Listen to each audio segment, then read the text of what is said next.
Bom dia, são 8 horas e 15 minutos, quarta-feira, 17 de dezembro. Esta é a TV Senado, eu sou André Ricardo e você assiste agora ao Senado em Dia. Senado aprova texto base da reforma do Código de Processo Civil. CPI mista da Petrobras vota relatório final das investigações hoje. Congresso analisa esta manhã lei de diretrizes orçamentárias. E veja como foi a audiência na Comissão de Assuntos Econômicos com o presidente do Banco Central sobre a política monetária brasileira.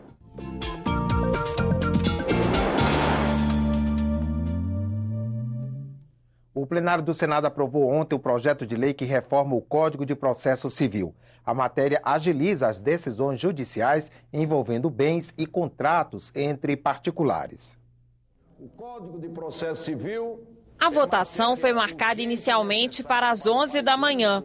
Por falta de quórum, passou para as 2 da tarde. Mas só às 7 da noite, o plenário começou a votar o projeto e aprovou o texto principal do Código de Processo Civil.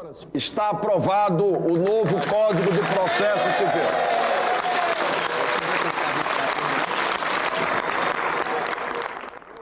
Das galerias, representantes da Advocacia Geral da União e da Ordem dos Advogados do Brasil acompanharam a votação. O texto aprovado vai substituir a legislação atual, que já tem mais de 40 anos.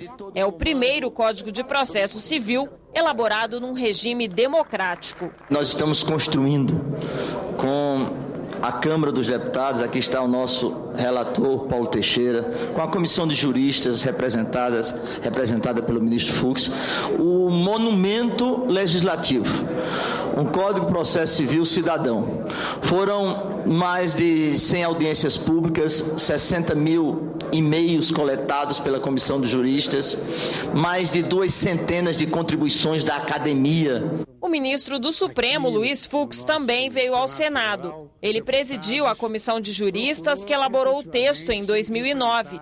Segundo o ministro, o novo CPC vai reduzir o tempo dos processos pela metade. Com essas formalidades, o processo demorava muito. Há processos que levam 5 anos, processos que levam 10 anos. Agora, o nosso acervo processual é sobejamente maior do que qualquer país do mundo. Só para dar um exemplo, a Suprema Corte Americana tem 70 processos para julgar e o Supremo Tribunal Federal tem 69 mil.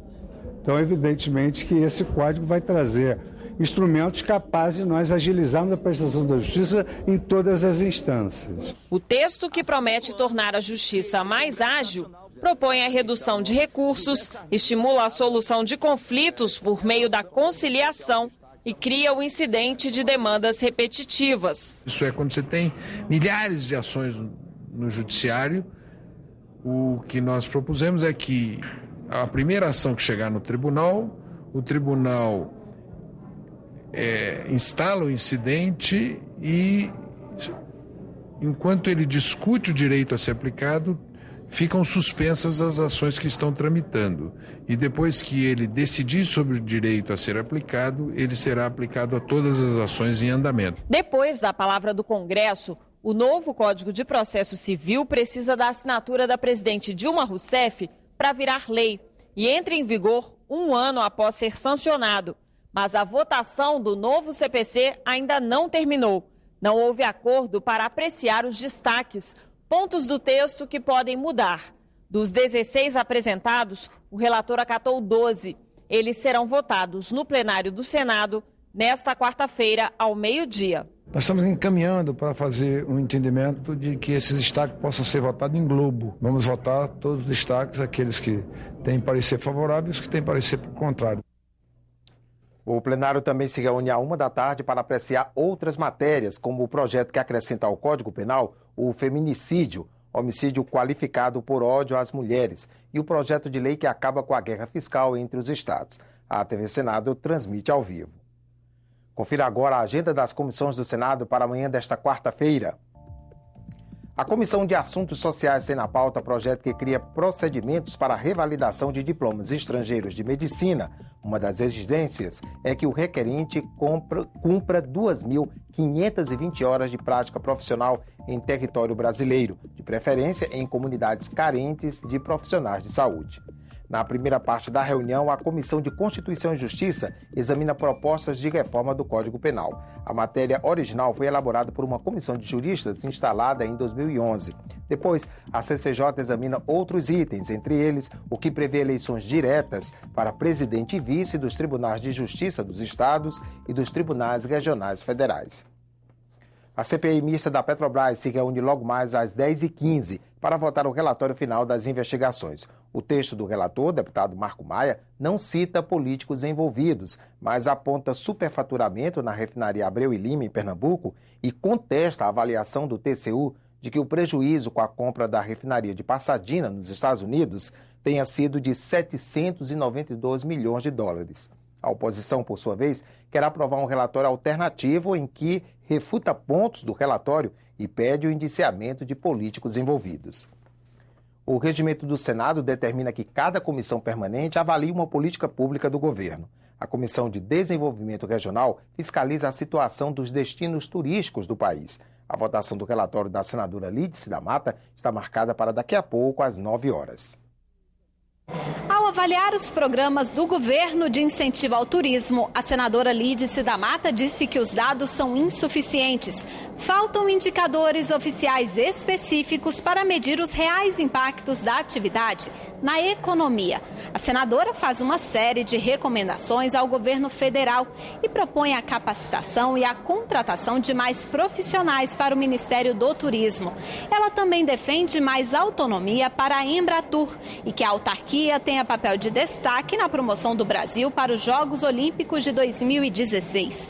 A relatora sugere ainda mudanças na apresentação de emendas ao orçamento do turismo. Em vez de você, no Ministério do Turismo, poder colocar emenda para qualquer município, você colocaria ou limitaria as emendas parlamentares àqueles destinos turísticos já selecionados e categorizados pelo Ministério do Turismo. E a votação do relatório final da Lei de Diretrizes Orçamentárias para 2015 pelo Congresso está marcada para daqui a pouco, às 10 horas. Mas senadores e deputados precisam analisar primeiro vetos da presidente Dilma Rousseff a propostas do Legislativo. O presidente do Banco Central, que esteve nesta terça-feira no Senado para relatar o andamento da política monetária, falou sobre a inflação deste ano e sobre uma das metas da LDO para o ano que vem, economizar 1,2% do PIB, 66 bilhões de reais, para o pagamento dos juros da dívida pública.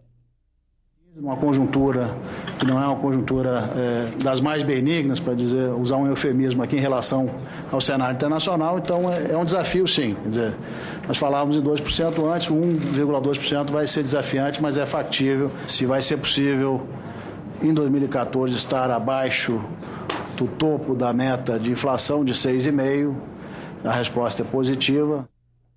A Alexandre Tombini também garantiu que o Banco Central fará o que for necessário para reduzir a inflação. Mas, segundo ele, ajustes de preços farão com que o custo de vida suba nos próximos meses. Farão com que o custo de vida suba nos próximos meses, comece a baixar ainda no primeiro semestre e, em 2016, atinja o centro da meta de 4,5% ao ano. 7 senadores se manifestaram nesta terça-feira no plenário contra Jair Bolsonaro. Na semana passada, o deputado do PP e militar da reserva afirmou que não estupraria a deputada do PT, Maria do Rosário, porque ela não merece. Maria do Rosário é ex-ministra dos Direitos Humanos e havia acabado de discursar sobre a Comissão da Verdade, que apurou os crimes cometidos pela ditadura militar. As senadoras entregaram um requerimento para que a mesa diretora do Senado reforce, junto à Câmara, o pedido de providências contra o deputado por quebra de decoro. A presidente da Comissão de Direitos Humanos fez o pedido. O que o deputado Jair Bolsonaro fez na Câmara dos Deputados e reiteradamente em outras ocasiões também teve postura semelhante, nós não podemos conviver com esse tipo de comportamento por parte de um parlamentar federal. Então, a Comissão de Direitos Humanos aprovou o requerimento e gostaria o senhor presidente de fazer a entrega formal a Vossa Excelência com a presença aqui das mulheres parlamentares aqui do Senado Federal. e fazemos de imediato uma solicitação para que o referido requerimento seja lido e encaminhado o mais rápido possível. Nessa terça-feira, o Conselho de Ética da Câmara instalou o processo disciplinar contra Bolsonaro a pedido do PT, PCdoB, PSB e PSOL. E a deputada Maria do Rosário protocolou queixa-crime contra o deputado no Supremo Tribunal Federal. A Procuradoria-Geral da República também denunciou o deputado ao STF por incitação ao crime de estupro. Ficamos por aqui. No decorrer do dia você acompanha outras informações nos boletins do Senado agora. Enquanto isso, continue assistindo a nossa programação.